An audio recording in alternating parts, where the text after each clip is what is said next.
Is Hank on the phone? Hank Goldberg is on the line. Hank Goldberg, what do you think of this whole business here? What do you think? Well, I don't think Belichick knew anything about it. I believe him. Okay. I don't think coaches are checking footballs. They've got too many other things on their minds. You would think, though, he would basically say, Tom, that's your football. That's do what you want, right? I mean, and then just have to worry about game planning and stuff like that. I don't think that Brady would go to him about it. I think it's the quarterback's deal.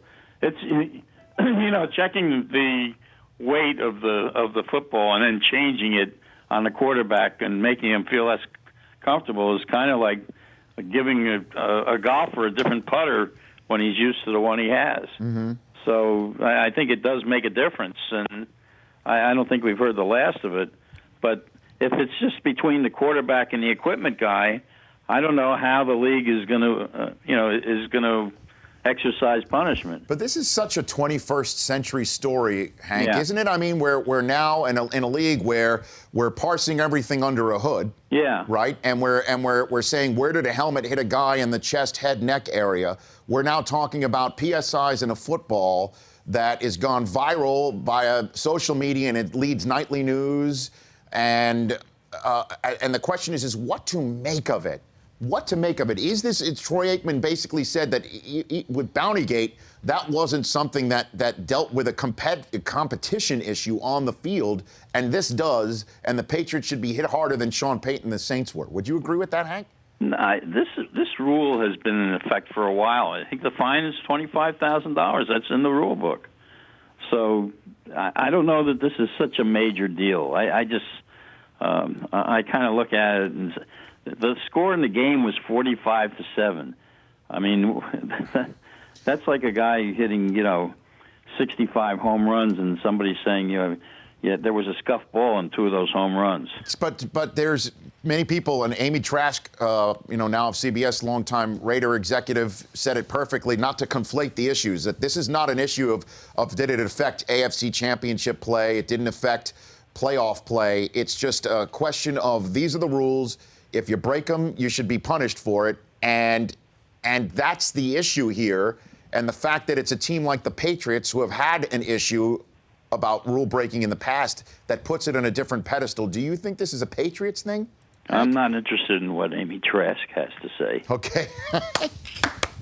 I didn't know I was stepping in a landmine right there. I had no idea, Hank. It's. But in terms of just forget who is. It's her point that I'm trying to point out, that it's not an issue about what's happened on the field. Because the Patriots, have a record in their. Maybe. Let me just ask you that. What do you think? Again, you're looking at Belichick when you say about the Patriots have a history. Correct. And I don't think Belichick is a participant in this. So if you could CSI or PSI it for me here, who do you think? How do footballs get 11 or 12 underneath the weight? Even though we haven't heard from the league about how much under the pressure and weight limit it really was. Well, I'd have to find out how the equipment manager was able to do this to start with. And I think that the instructions come from the quarterback. And that's between the quarterback and the equipment guys. And by the way, in my experience covering football teams, which I had a lot of that, when I broadcast the Dolphin games, yes, the craftiest guy in the locker room was the equipment manager. If ever you needed anything, they were like dog robbers in the Army. Anything you wanted, you could get. They were the scroungers? Oh, yeah. So how prevalent do you think this is in the quarterback club with the footballs? I think it happens all the time. So why? Ask any ex-quarterback. He can tell you that it was common.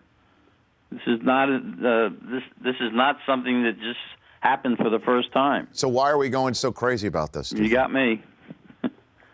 I really think that it's too big a deal is being made out of it. Well, Hank, if they broke the rule, they broke the rule, and they'll get slapped with a penalty. Hank Goldberg, the Hammer, joining me here, and your buddy, your longtime friend and compatriot and racetrack friend, Don Schula, referring to Bill Belichick. Oh, he's laughing right now. Yeah, what do you think he's thinking about a guy who he's referred to as Belicheat before, Hank?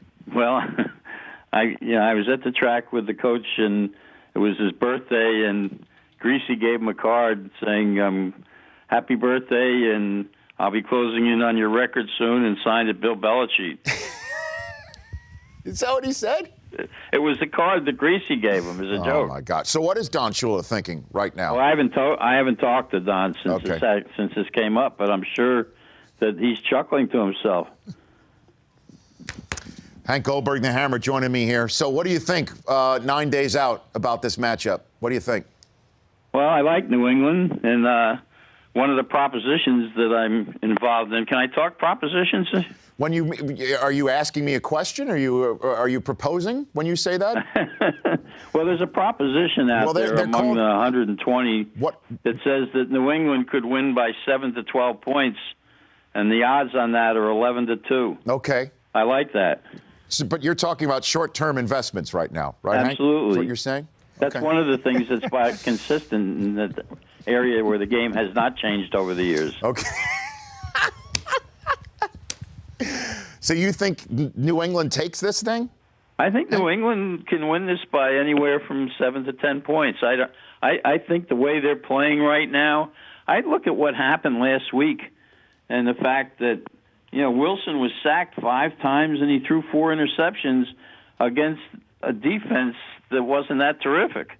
And now they're going up against a pretty good defense and a very good defensive organizer in Belichick. And I think he's going to look at the film of that and find out, what Green Bay did and take a good hard look at it. And I think the guy they have to worry about is Beast Mode, who had 157 yards rushing in that game once they got going. How do you think, I'm with Hank Goldberg here, the Hammer, who just picked New England to win Super Bowl 49 and gave us, oddly enough, a certain number attached to it. And how do you think Belichick is going to take Beast Mode out? Because that's what he wants to do. I don't think he can do that. I think he has. I think that he'll get his yardage, but I think that I think that the game will come down to 27-20, 30-20, something like that. And I just think that New England right now, the way they're playing, has been pretty special, and they've done a good job against basically everybody they've played in the last several weeks, and they're confident. And I think this whole controversy is going to play in their favor. I think they're going to look at it as, remember the year the Raiders played in the Super Bowl in New Orleans, and everybody was talking about how Matuzak and Hendricks and all those guys were in the streets all week long, and they were too much of a wild bunch and weren't focused on the game, and they went out that week and they won by a significant margin over Philadelphia that year. And it was, the more you talk about them in a negative way, the more you bring that team together. I love when you give me Super Bowl 15 references, Hank Goldberg. I love it. I have another reference of old Super Bowl. My dad covered a lot of Super Bowl games, and years ago, they were in a restaurant in New Orleans, a few writers, and Vince Lombardi came by and sat at the table with them for a considerable amount of time. Vince really was close to a lot of the New York writers from his days when he was an assistant with the Giants. My mother was not exactly a sports fan. The next night, they were walking through the French Quarter, and the coach was walking across the street, and she said to my father, "Oh, look, there's Guy Lombardo." Was it Guy Lombardo, though? No, it was Vince Lombardi. Oh, okay, great. I'd ask that question. Hank, thanks again for your thoughts. We'll chat with you down the line. Okay, I'm just here right now sticking pins in footballs. Yes, well, you should. I'll be talking to you soon. What is the what's your current PSI right now, Hank? My weight or the footballs? Just give me a number. You're a numbers guy. I'm sticking pins in my navel, and right now I'm down to 228. Attaboy. Thank you, Hank. This is Hank Goldberg, the one and only Hammer. The Rich Eisen Show, weekdays at noon Eastern. On Audience.